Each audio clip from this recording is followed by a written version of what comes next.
Pour cette première vidéo sur la chaîne, je voulais qu'on parle argentique et 35 mm. C'est pourquoi j'ai avec moi un Minox 35 GT avec son objectif rétractable. Et je voulais qu'on voit ensemble ce que ça donne, quoi. Si ce petit appareil il donne quelque chose. Et donc on va aller se balader un petit peu, faire une petite balade photo, shooter tout ça, enfin shooter une pellicule et voir ce que ça donne, voir si on peut avoir des bons résultats. Et puis let's go.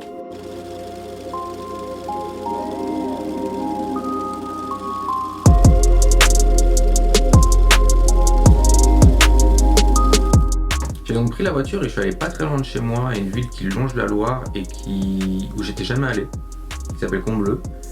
Et donc c'était pour moi l'occasion de découvrir un nouveau coin et de tester le Minox. Et vu que quand je suis arrivé il faisait très gris et que le temps est changé toutes les 10 minutes, j'ai décidé de partir sur du noir et blanc.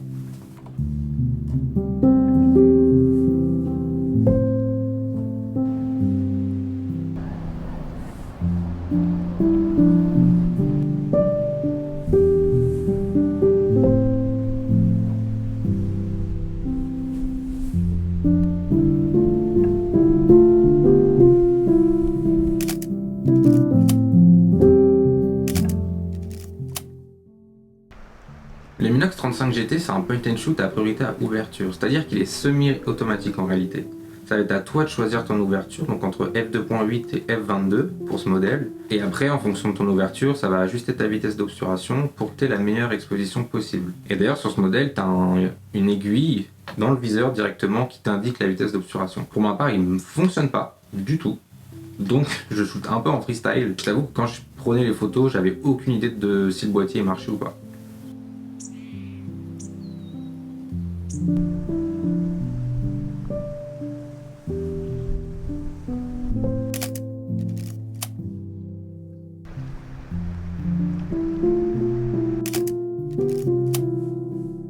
Donc tu as d'autres fonctionnalités qui viennent s'ajouter sur ce boîtier qui sont assez cool. Tu peux mettre un flash directement, il y a un hot shoe.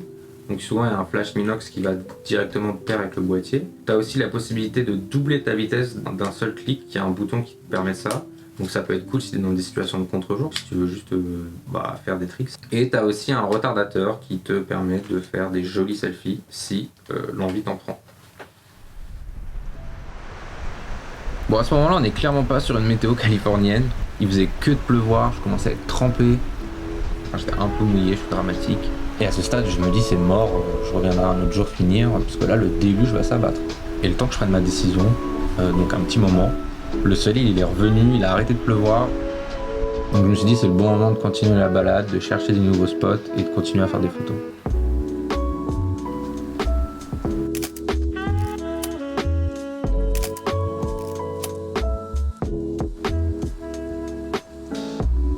Alors moi où je rencontre pas mal de problèmes et où j'ai du mal avec ce boîtier, c'est que le focus il est entièrement manuel. C'est-à-dire que même dans le viseur, tu sais pas où t'es net.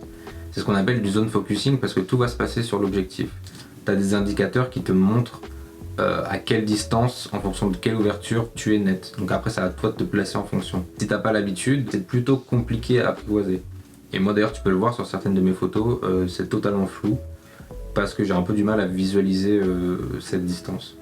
Mais par exemple, je vois très bien, il y a énormément de photographes de rue qui utilisent cette technique. Je vois d'ailleurs très bien un photographe de rue utiliser ce boîtier parce qu'en plus de ça, il est extrêmement silencieux. On ne l'entend pas du tout et ça c'est vraiment un gros point positif.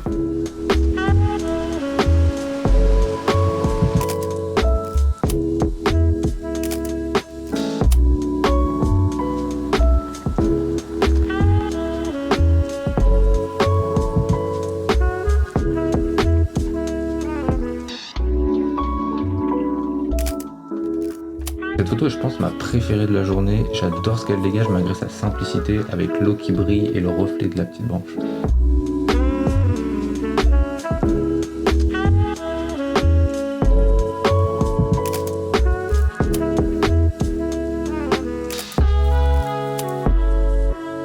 J'ai eu pas mal de chance parce que j'ai pu terminer la journée avec quelques minutes d'un beau coucher de soleil.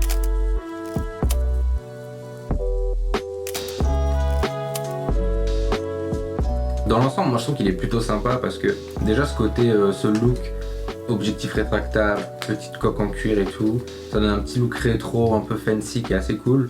En plus de ça, il est hyper silencieux. En fait, c'est vraiment pas encombrant si tu vas avoir un boîtier que tu as tout le temps sur toi au cas où. bah ça c'est parfait.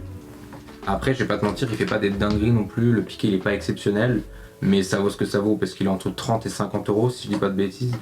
Donc voilà, c'est vraiment abordable pour un boîtier d'entrée de gamme, je dirais. Merci beaucoup d'être resté jusqu'à la fin de la vidéo, ça me fait trop plaisir. On se revoit très vite pour une nouvelle vidéo, peut-être bientôt, peut-être jamais, mais sûrement bientôt.